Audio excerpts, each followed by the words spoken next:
André Luiz já está há algum tempo no plano espiritual, né, mas ele ainda está aprendendo uma porção de detalhes que ele vai se surpreendendo no decorrer da narrativa, né? E nós estamos num momento em que André Luiz está junto com um mentor dele, chamado Alexandre. Não sou eu, né, Maria? Quem me dera! Quem me dera, né, Valentim? O Alexandre, né, que é um espírito de uma condição muito boa no plano espiritual. E o André Luiz está querendo saber um pouco mais de mediunidade. Ele quer compreender a respeito da mediunidade. E eles estão numa casa espírita observando a preparação e o trabalho mediúnico que está sendo realizado. Tá? Então eles estão observando alguns médiuns que estão para receber mensagens. E apenas um médium vai receber mensagens. Tem 6 pessoas que estão separadas naquela noite, 6 espíritos, possivelmente iriam se comunicar, enviando mensagens através dos médiuns. Eram 18 pessoas que estavam na reunião, 18 encarnados, o resto tudo desencarnado, que estava participando. E tinham 6 espíritos que poderiam se comunicar. Mas aí o Alexandre explica que apenas um médium tinha comparecido em condições de receber a mensagem. Né? Os outros 5, né, os outros médiuns, né, os encarnados, não estavam em condição de receber a mensagem. Né? Aí ele explica para o André Luiz: preliminarmente, devemos reconhecer que nos serviços mediúnicos preponderam os fatores morais. Neste momento, o médium, para ser fiel ao mandato superior, necessita clareza e serenidade, como o espelho cristalino de um lago. De outro modo, as ondas de inquietude perturbariam a projeção de nossa espiritualidade sobre a materialidade terrena, como as águas revoltas não refletem as imagens sublimes do céu e da natureza ambiente. Aqui no caso, porque as mensagens elas seriam dadas por espíritos voltados ao bem. Né? Queriam dar mensagens através da psicografia. Como Chico Xavier, durante décadas, recebeu mensagens dos espíritos, né? Familiares que queriam consolar os seus familiares aqui na Terra, espíritos de uma condição elevada que queriam enviar mensagens de consolo às pessoas. Tal. Então, olha o que ele fala. Ó, devemos reconhecer que nos serviços mediúnicos preponderam os fatores morais. Quer dizer, para a recepção da mensagem, desse teor, uma mensagem instrutiva, prepondera o fator moral. Então, o médium não é só o aparelho de recepção. Ele é um ser, né? Ele é um ser com sentimentos, com pensamentos, com atitudes. E dependendo do que ele oferece para os espíritos, o que nós oferecemos para os espíritos? De condição mental. Que tipo de pensamentos nós cultivamos? Que tipo de sentimentos nós cultivamos? Né?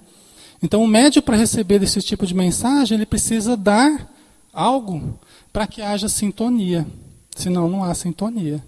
Tá? Olha, o médium, para ser fiel ao mandato superior, necessita clareza e serenidade. Né? Quer dizer, nossos pensamentos precisam estar claros, lúcidos. Nós precisamos de serenidade no campo íntimo. Senão, a nossa mente atabalhoada, a nossa mente convulsiva, o turbilhão dos pensamentos, não consegue captar. Não consegue. Né? Aí ele explica melhor. Né? Necessita de clareza e serenidade como o espelho cristalino de um lago. Né? As águas de um lago, ou de um rio, ou de um mar. Né? As águas de um lago, se estiverem muito agitadas, na ventania forte, não consegue espelhar o alto. A nossa mente também é assim. Se ela estiver muito agitada, nós também não espelhamos o que os espíritos querem de nós. Né? É preciso serenar as águas. Né? Então, de outro modo, as ondas de inquietude perturbariam a projeção de nossa espiritualidade sobre a materialidade terrena. Isso funciona no dia a dia com a gente, porque todos nós somos médiuns. Todos nós o somos. Nós podemos não estar trabalhando num grupo mediúnico, numa reunião mediúnica, podemos não estar recebendo mensagens, mas todos nós somos médiuns. Porque todos nós sentimos, em maior ou menor intensidade, a influência dos espíritos. Então todos nós somos médiuns. Agora, nosso espírito protetor. Todos nós temos um espírito protetor, que alguns chamam de anjo da guarda, né? Espírito amigo, que cuida de nós, que nos acompanha ao longo da nossa existência. E muitas vezes ele chega perto da gente para falar alguma coisa, para intuir positivamente, para ajudar na solução de algum problema, né? Para dar algum direcionamento saudável na nossa vida. E a nossa mente está lá, né? Aquela convulsão, o desespero, a aflição, inquietude, né? Então, são essas águas do lago, essas águas que não conseguem espelhar a espiritualidade. Então, os espíritos, às vezes, têm dificuldade em nos ajudar. Eles podem muito, mas é que as dificuldades que nós oferecemos também são muito grandes, às vezes. Né? Jesus falou, bem-aventurados os aflitos, né? Vinde a mim, todos vós estáis cansados e sobrecarregados, né? Que eu vos aliviarei. Aí o Emmanuel fala assim, mas qual de nós está disposto a abandonar o objeto da sua aflição? Né? Jesus chamou, vinde a mim, tal, tal. Mas qual de nós está disposto a abandonar o objeto da sua aflição? Para poder efetivamente encontrar a consolação, a ajuda, né, que a gente precisa. Então é preciso nós, às vezes, deixarmos. A gente está inquieto com certos problemas, na resolução de certas coisas. Às vezes é melhor deixar.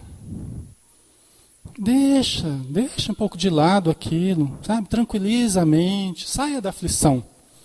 A Joana de Ângeles fala para a gente se desidentificar dos fatores afligentes. Aquilo que está causando muita aflição, deixa eu esquecer um pouquinho isso aqui, deixa eu cuidar da minha saúde, cuidar do meu equilíbrio. Depois, conforme o tempo for passando, eu vou resolvendo isso aqui. Né? Sair da aflição. A gente acha que é tentando resolver, tentando ali desesperadamente resolver que a gente consegue. Não é.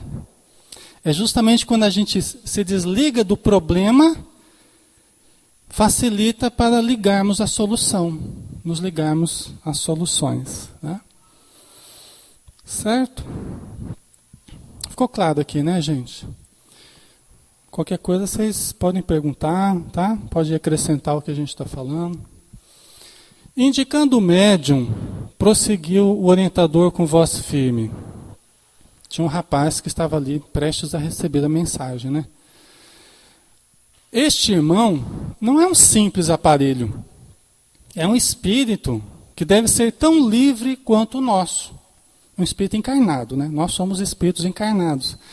Né? Nossa essência é espiritual. Nós estamos na matéria, mas continuamos sendo um espírito na matéria. Né?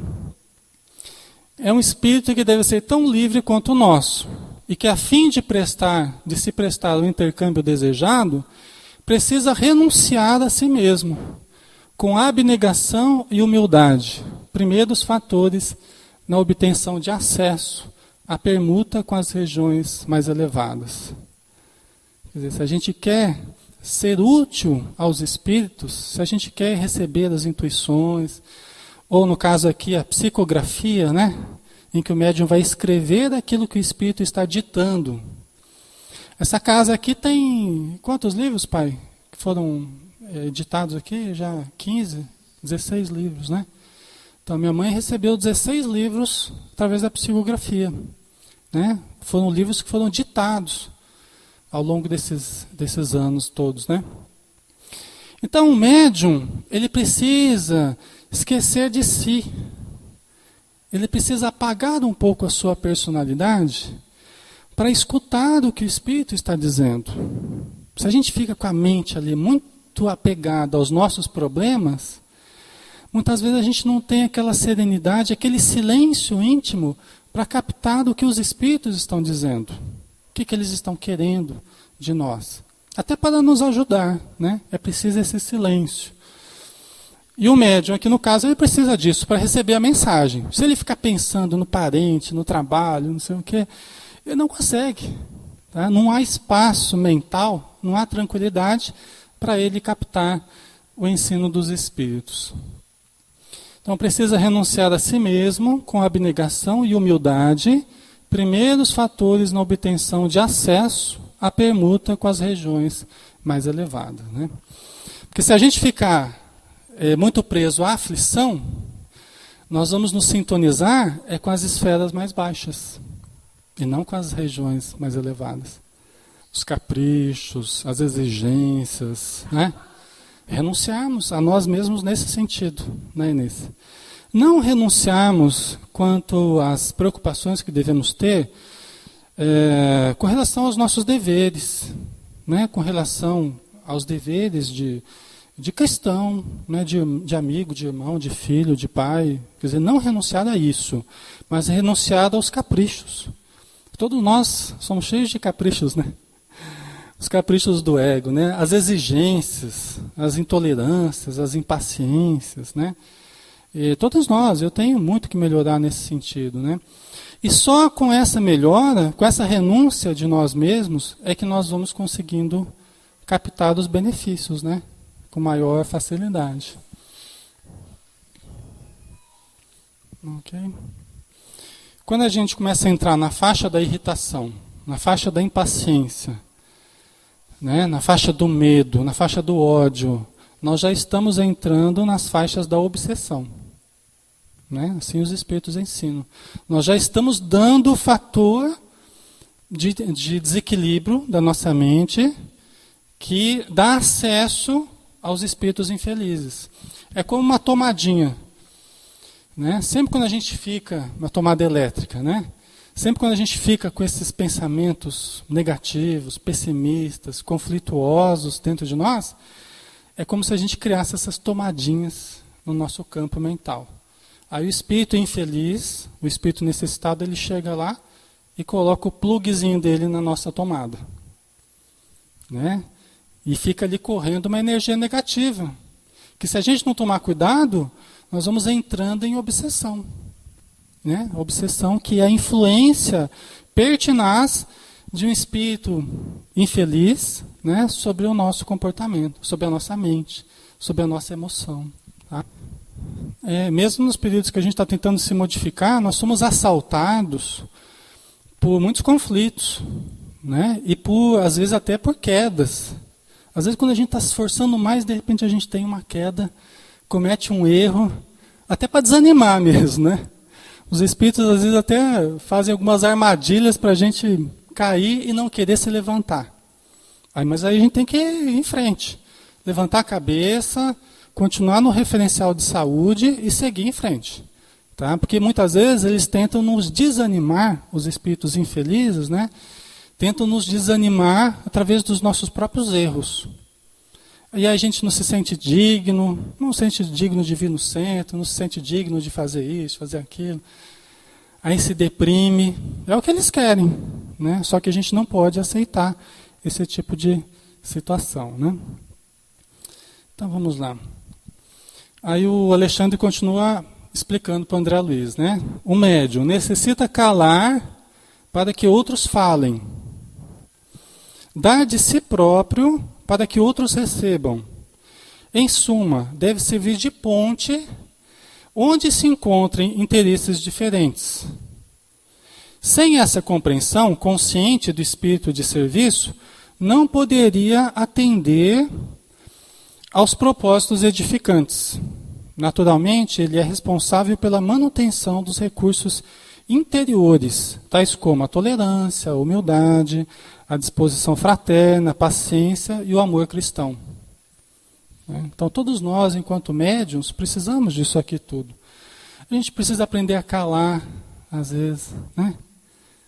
A gente, às vezes, precisa aprender a calar aquela palavrinha que quer sair na nossa boca que vai gerar uma confusão danada, né? Pô, deixa eu ficar quieto aqui, né? Às vezes é aquela palavrinha certa que vai acender um incêndio na nossa casa, no trabalho, na convivência, né? Então a gente precisa estar vigilante.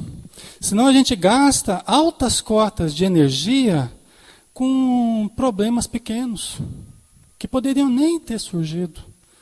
A gente gasta altas cotas de emoção, de energia vital, que acabam por desequilibrar o sistema nervoso. Acabam por desequilibrar o sistema endócrino, nós vamos ver depois as glândulas. Aí fica um problema de tireoide, um problema daqui, problema dali. Né? São os nervosismos, são as discussões, né? São os vários desequilíbrios que às vezes a gente se entrega. Né? Então, né, nós necessitamos servir de ponte onde se encontram interesses diferentes. O médium é aquele que serve de ponte. Né? De ponte entre o plano espiritual e a vida material. Só que nós podemos servir de ponte também entre as pessoas. Né? Nós podemos ser do fator de intermediação, né, de apaziguar, de melhorar. Né? Isso é muito importante. Ok, então vamos mais um pouquinho. Aí o Alexandre diz assim: todavia, precisamos cooperar no sentido de manter-lhe os estímulos de natureza exterior. Porque se o companheiro não tem pão, nem paz relativa, se lhe falta assistência nas aquisições mais simples, não poderemos exigir-lhe a colaboração, redundante em sacrifício. Nossas responsabilidades, portanto, estão conjugadas nos mínimos detalhes da tarefa a cumprir. É interessante esse parágrafo, né? Você vê a preocupação dos espíritos amigos com a nossa vida como um todo. Nós não somos apenas pessoas que vêm no centro, que participam de reuniões mediúnicas e que devem ajudar através da mediunidade, mas somos pessoas que temos necessidades familiares, necessidades materiais, né, de aquisição do mínimo para a nossa sobrevivência. Né? E é isso que o Alexandre fala. Ó. Quer dizer, para que os médiuns funcionem e trabalhem enquanto médiuns, fazendo o seu papel, ajudando a sociedade, né, é preciso que os espíritos nos ajudem. E eles nos ajudam. Né, na obtenção do pão, como ele fala ali, né, simbolicamente. Quer dizer, no trabalho, na melhoria das nossas condições familiares, econômicas. Você vê que eles não desconsideram isso, eles nos ajudam nesse sentido. Né? Porque se a gente não tem fatores necessários para a nossa vida e nem paz para viver, porque somos esmagados por circunstâncias do dia a dia o tempo todo, o trabalhar com a mediunidade se transformaria num sacrifício insustentável, talvez. Né? Então eles nos ajudam em todo esse contexto. Né? Tá certo que eles não vão fazer por nós o que é nosso dever. Então eles não vão nos carregar nas mãos, né? Fazendo culto ao menor esforço nosso. Eles não vão trabalhar pelo menor esforço, nós vamos ter que trabalhar.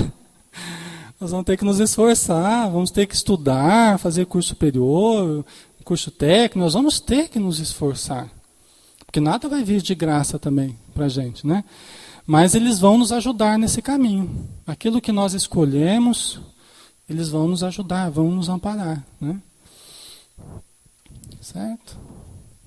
Então eles ajudam nos mínimos detalhes, para que a gente tenha as condições de trabalhar com a mediunidade. Né?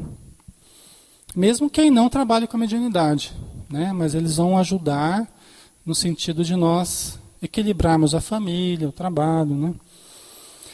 Aí o André Luiz, raiando-me a ideia de que o médium deveria esperar satisfeita a compensação divina, Alexandre ponderou. Quer dizer, o André Luiz, diante do que o Alexandre falou, o André Luiz estava pensando assim, mas o médium ele tinha que ficar feliz por trabalhar com a mediunidade, né? Ele tinha que trabalhar e esperar a compensação divina, o André Luiz pensou. Mas aí o Alexandre disse assim, consideremos, contudo, meu amigo, que ainda nos encontramos em trabalho incompleto. A questão de salário virá depois. Ou seja, essa ajuda que eles nos dão não é propriamente o salário, pelo trabalho que nós realizamos. Entendido aqui salário, não é que o médium ele vai ganhar um salário por ser médium, tá? São atividades voluntárias, né? Não há esse interesse. O salário simbolicamente falando aqui, né? Por quê? Porque o trabalho bem realizado, ao longo dos anos, das décadas, ao longo de toda a existência, vai fazer com que nós nos realizemos espiritualmente. Então a gente chega no plano espiritual com uma condição espiritual muito boa, em que provavelmente mais lá nós vamos colher o resultado do nosso esforço aqui. Por termos ajudado as pessoas, por termos servido de ponte aos espíritos amigos, né, para trazerem o consolo à Terra. Os livros do Chico Xavier, por exemplo, ele tem mais de 400 obras editadas. Nenhum autor no planeta tem 400 obras editadas. Né? Imagina quanto de consolação o Chico Xavier trouxe. Né? E ele nunca disse que o livro era dele. Né? E efetivamente não eram dele, porque os autores são dezenas de espíritos que escreveram através dele. Né? Livros, romances, livros de poesia, livros de crônicas, né? Livros científicos. É muito interessante a obra do Chico Xavier. Né? Então, o salário, propriamente, né? O resultado das nossas obras ele vem com o tempo, principalmente na vida espiritual. Talvez aqui a gente não receba tudo o que a gente tem feito de bom, né? Mas certamente no plano espiritual, né, nós vamos entrar em contato com as nossas obras, né? Boas ou más, né? Aí continuando, nesse ponto da conversação, convidou-me a aproximação do aparelho mediúnico, do médium, né? E colocando-lhe a destra sobre a fronte, né, o espírito colocou a mão sobre a fronte do médium, exclamou: observe, falou para André Luiz, estamos diante do psicógrafo comum. Antes do trabalho a que se submete, neste momento, nossos auxiliares já lhe prepararam as possibilidades, para que não se lhe perturbe a saúde física. Né? É uma coisa importante. Então, os espíritos amigos prepararam o médium, né? Prepararam ele, o seu organismo, né? Para que durante a mensagem a sua saúde física não fique perturbada. Por quê? Nós vimos na semana passada que a energia mediúnica é a energia vital, tá? A energia mediúnica. E o que nós chamamos de energia mediúnica é parte do plasma celular exteriorizado. Né? Você pega uma célula, uma célula qualquer, você tem uma membrana, você tem um núcleo, parece um ovo, né? E aqui você tem um plasma, citoplasma, né? Tá? Então, essa aqui é uma célula comum, né? Parte do plasma celular exteriorizado, ele se exterioriza. A gente chama de ectoplasma. É energia mediúnica. Tá? Então, quando os médiuns vão receber mensagens, é como se parte do sistema nervoso estivesse se exteriorizando. A energia nervosa do médium. A energia do sistema nervoso. Então, é muito importante. Essa é uma energia muito importante. Né? Por isso que os espíritos eles tomam cuidado em preparar, né, o nosso organismo para que não haja perdas lamentáveis de certos componentes do citoplasma. Porque trabalhar de forma errada com a mediunidade, trabalhar demais com a mediunidade, trabalhar com a mediunidade em ambientes não apropriados, pode causar perdas, que nós vamos ver depois, da substância tigroide, do corpúsculo de Nísel, que o André Luiz fala. Né? Que é uma substância imprescindível aos processos da inteligência e aos processos da memória. Então, o médium que não trabalha de forma adequada, com equilíbrio, no ambiente certo, da forma correta, pode ter perdas lamentáveis de algumas substâncias celulares, tá? Que podem comprometer as suas capacidades intelectuais, né? Então você vê que é um processo biológico, é um processo que nós temos que ter muita responsabilidade, muito discernimento, né? Ok? Deixa eu ver aqui. A transmissão da mensagem não será simplesmente tomar a mão do médium. Os espíritos não vão apenas tomar a mão do médium e começar a escrever, né? Não é. Há processos intrincados, complexos. Aquilo que parece uma coisa simples, que o Chico Xavier fazia, colocava a mão na cabeça, na testa e começava a escrever, eu nem via o que ele estava escrevendo. Parece uma coisa simples, né? Mas é um processo complexo. O Divaldo escreve livro até dormindo, né? Teve o primeiro livro que ele escreveu dormindo, é o do espírito Marco Prisco. E esse espírito, ele chegou, era um romano, se apresentava como um romano, né? E ele chegou para o Divaldo e pediu para escrever através do Divaldo. Aí o Divaldo falou, você fala com a Joana de Ângeles, né? Que é a Joana de Ângeles, que é a mentora do Divaldo Pereira Franco, né? E aí ele falou que tinha o consentimento dela, mas o Divaldo falou assim, mas que horas você vai escrever? Eu estou com o meu dia todo tomado, né? Estou com o meu tempo todo ocupado. Ele já fazia psicografia de outros livros na época, né? Aí o Marco Prisco falou assim, à noite, enquanto você dorme, o que você faz da meia-noite às 6, né? O que você faz à noite, né? O Divaldo falou, eu durmo, ué. Né? Aí o Divaldo não queria. Mas aí o Marco Prisco explicou para ele, né, que não tinha problema. Né? Naquela época o Divaldo andava com muita dor de cabeça, né? E uma dor que não sarava e tal.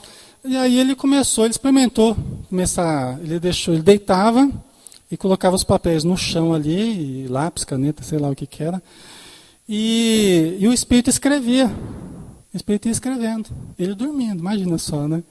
Aí o Divaldo, quando viu que ele começava a acordar sem dor de cabeça, começou a se sentir bem disposto e tal, aí ele não quis mais parar. Ele viu que estava ajudando, né? Estava fazendo bem para ele. Então, mas por detrás dessa simplicidade, há processos intrincados, complexos, né? Que não é apenas tomar a mão do médium.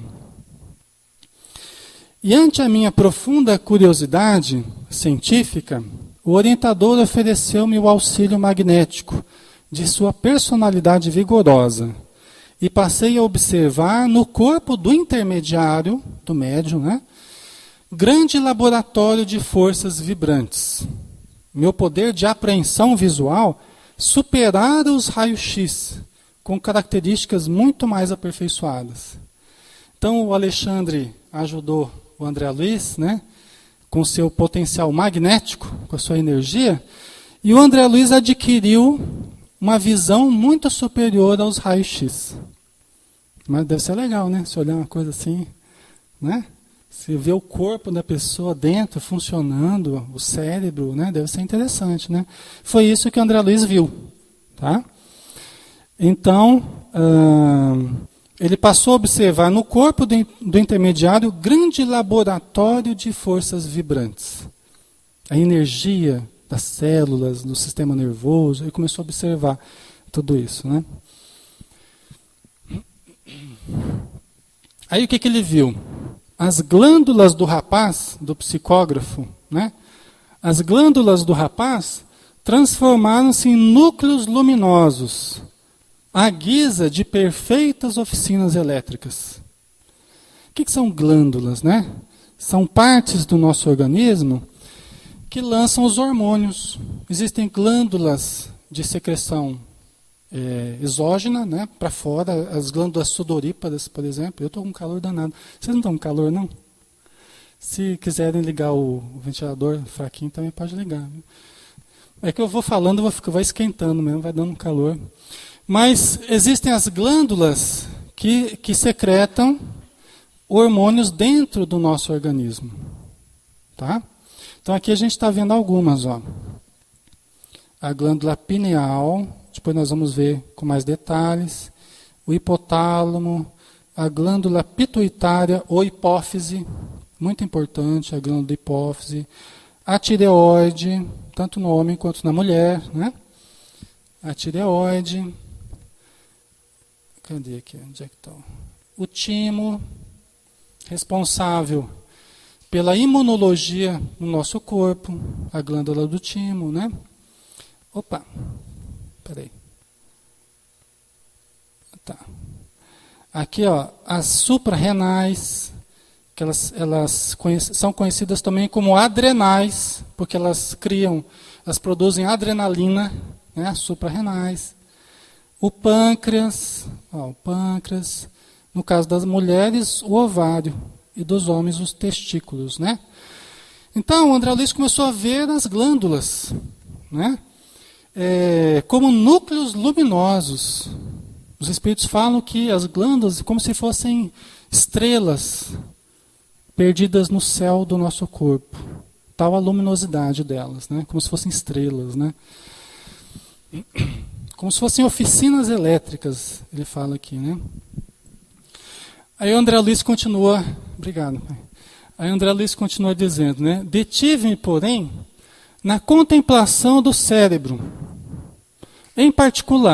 do cérebro em particular.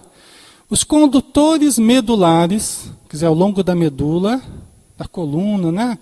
Os gânglios medulares, os nervos e tal, formavam extenso pavio. Aquela imagem ficou até interessante, né? Formava extenso pavio, né? Sustentando a luz mental como chama generosa de uma vela de enormes proporções. Interessante, né? Isso tudo André Luiz começou a ver, um médium que estava ali se preparando para a recepção da mensagem, né? Então a coluna ali, a medula, como se fosse um pavio, e o cérebro como se fosse uma vela acesa, né? De grandes proporções. Certo? Os centros metabólicos infundiam-me surpresas. O cérebro mostrava fulgurações nos desenhos caprichosos. Os lobos cerebrais, os lobos são as partes, né? O lobo esquerdo, o lobo direito, né? O lobo frontal. Os lobos cerebrais lembravam correntes dinâmicas de energias, né? Porque o nosso sistema nervoso é um aparelho eletrônico, né? Então corre eletricidade o tempo todo ali, né? As células nervosas são condutores de eletricidade, tá? As células corticais e as fibras nervosas, com suas tênues ramificações, constituem elementos delicadíssimos de condução das energias recônditas e imponderáveis, né? Até difícil para a gente entender exatamente isso, né? Só a gente vendo mesmo, para entender a delicadeza dessas energias que ficam ali transitando no nosso cérebro, né? Nos impulsos nervosos. Nesse conceito, sob a luz mental indefinível, a epífise emitia raios azulados e intensos. Aí os raios não estão propriamente azulados, né? Mas vamos imaginar aquele núcleo ali, mais brilhante, é onde está a pineal, a glândula pineal, ou epífise, tá?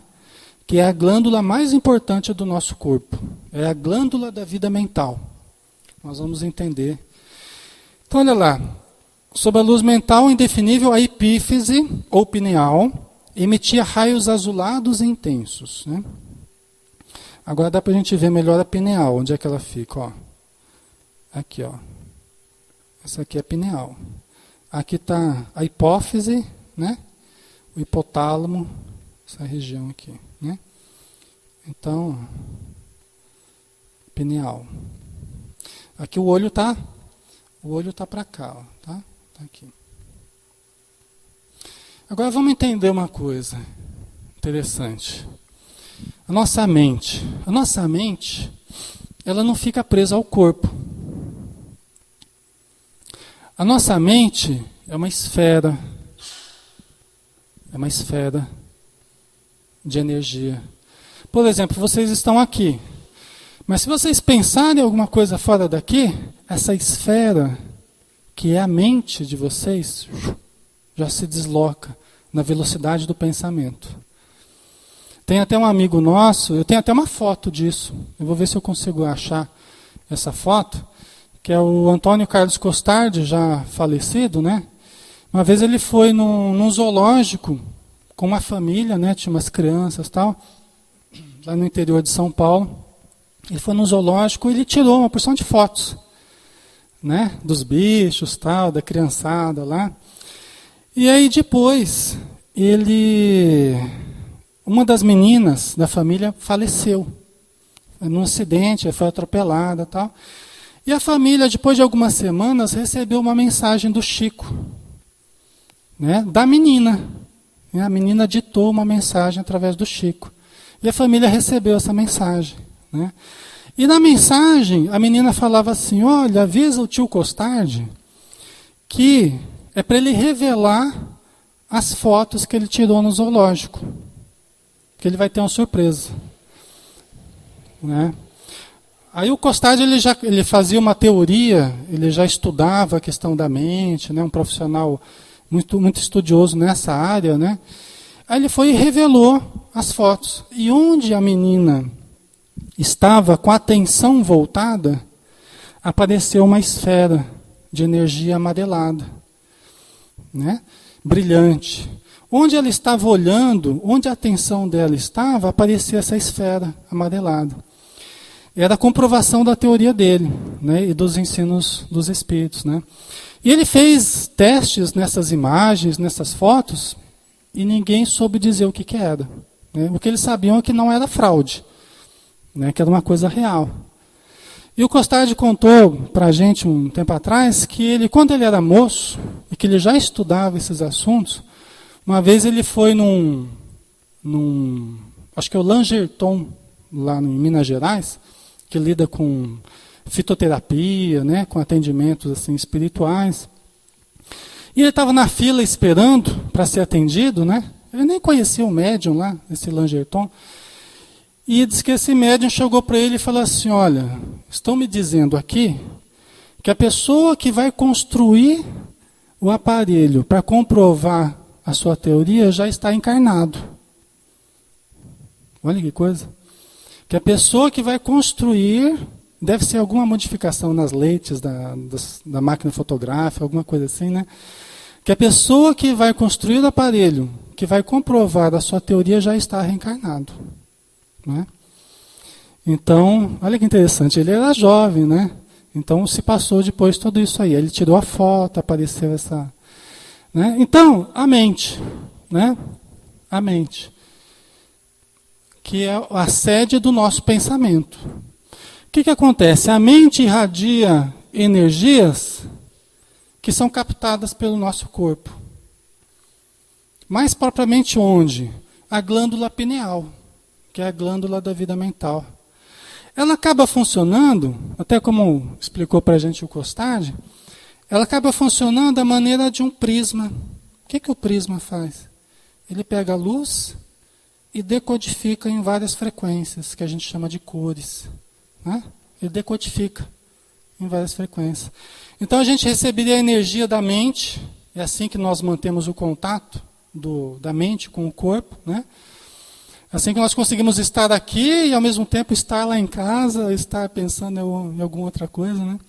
Nós estamos recebendo a energia da mente, decodificando através da glândula pineal, e tem estudiosos falando que a glândula pineal são cristais. Inclusive o Sérgio Felipe, que estuda muito a mediunidade, ela fala que a constituição da glândula pineal vai ficando cada vez mais cristalina.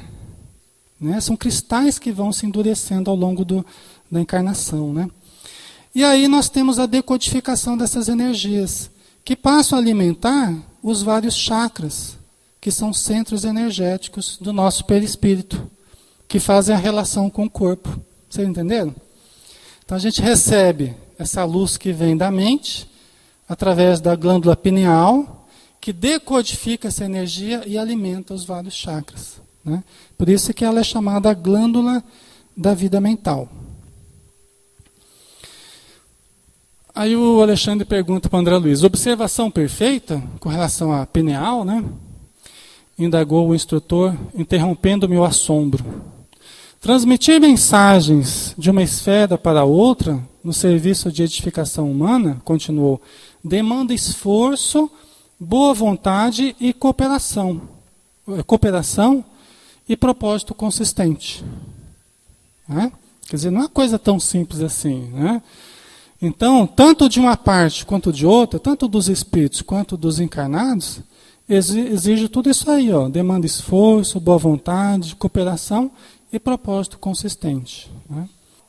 Sim, a mente que se locomove. Né? Os espíritos ensinam, inclusive no livro dos espíritos, a gente vê esse conceito, nós estamos onde está o nosso pensamento. Nós efetivamente estamos onde está o nosso pensamento. Né? Por isso que a gente tem que aprender a estar presente. É um dos maiores aprendizados que a gente precisa, estar presente. Eu estou aqui, então eu tenho que estar presente aqui. Não só de corpo presente, né? Eu preciso estar bem integrado, mente e corpo. Senão eu começo a ter problema de atenção, começo a ter problema de memória, de aprendizado. É como se eu não estivesse vivendo esse momento. Né? Então a gente tem que aprender, vai comer? Deixa eu prestar atenção no ato de comer. Vou dormir? Deixa eu vivenciar o sono de fato. Porque às vezes a gente vai dormir, quer pensar. Vai comer, quer falar. Né? E a gente está sempre dissociado. O corpo está para um lado e a mente está para o outro. Isso causa até problemas físicos para a gente, essa dissociação. Né? Nós precisamos aprender a tornarmos-nos presentes. A fazer as coisas com intensidade. Aproveitando mesmo cada momento que a gente está vivendo. Né? Estando presente naquele momento. Né? Na reunião mediúnica, muitas vezes a gente faz vibração para uma casa, para outra que está precisando de ajuda, e os médiuns começam a falar, olha, eu estou vendo a família assim, assim, assado, tal, né? Mas eu estou vendo um espírito em vestes escuras, tal. Né? O médium, nós estamos na reunião mediúnica aqui no centro, e o médium começa a ver. Por quê? Porque ele se desloca. Rapidamente, se desloca. Né? O corpo dele está aqui, mas ele efetivamente está num outro ambiente. Tá? O interessante, Inês, é que a nossa sensibilidade, ela se transporta junto com o espírito. Varia muito de pessoa para pessoa, né? Mas, por exemplo, nós podemos imaginar que nós estamos aqui, mas podemos imaginar que estamos numa região campestre. E se eu começo a estimular vocês, agora sintam o frescor dessa região, o perfume das flores, vocês vão começar a sentir, uns mais, outros menos, né? Mas por quê? Porque nós nos deslocamos mesmo para regiões, né? Cheias de árvores, de flores e tal. E a nossa sensibilidade vai junto. Vocês sabiam que a sensibilidade não é do corpo? As nossas percepções, mesmo os 5 sentidos, eles não pertencem ao corpo. Pertencem ao espírito. É o espírito que sente. Bom, primeiro, meu tato não é da minha mão. Eu sinto no cérebro. Toda percepção, ela só é percebida por causa do cérebro. Na verdade, eu não estou vendo com os olhos propriamente. Eu estou vendo numa região cerebral, na região de trás aqui, que é a região da visão. Agora, o cérebro também não é quem percebe. Ele só é o aparelho que recebe as impressões. Quem percebe mesmo é o espírito. É a mente. É a mente que sente. Por isso que tem médiuns que fizeram muitas experiências sobre isso já, né? Experiências de exteriorização da sensibilidade. Então pegava um médium em transe. Estava ali em estado alterado de consciência. Né? Ele não sentia, quando alguém ia cutucar com um alfinete, alguma coisa assim, ele não sentia aqui na pele. Ele sentia a 10 centímetros de distância. Tá? Por quê? Porque a sensibilidade estava exteriorizada. Né? Então ele não sentia mais na pele. Tem estudos, por exemplo, que na Rússia fizeram muito, na época da cortina de ferro e tal, faziam muitas pesquisas com paranormais, né? E colocavam um livro, por exemplo, atrás aqui do paranormal, e ele ia lendo o livro aqui na nuca. Ou seja, ele não estava lendo com os olhos, ele estava recebendo as imagens com a alma. Não precisava desse buraquinho aqui para enxergar. Ele estava recebendo direto com o espírito. Ele estava lendo diretamente, né, com a mente. Vocês entendem? Então, só que quando nós estamos muito ligados à matéria, como nós estamos ainda, né, nós precisamos de uma boquinha para comer, um buraquinho para enxergar, outro buraquinho para ouvir, né, para sentir o aroma. Mas o espírito não. O espírito ele sente com o corpo todo, ele ouve com a alma toda, ele enxerga com a alma toda, né? Inclusive os espíritos são muito sensíveis à música, né? A gente é sensível também, mas é menos. Os espíritos eles sentem no corpo todo as notas musicais, né? Sentem vibrar o corpo todo. Então isso é algo que nós vamos conquistando cada vez mais, conforme a capacidade de nos deslocarmos do nosso corpo. Né? A mediunidade ela sempre precisa de uma certa emancipação do corpo, né? Que nós vamos treinando com o tempo. Gente, vamos dar uma paradinha aqui. Nós já estamos no horário. Aí na semana que vem a gente continua, tá? Do ponto onde nós paramos aqui.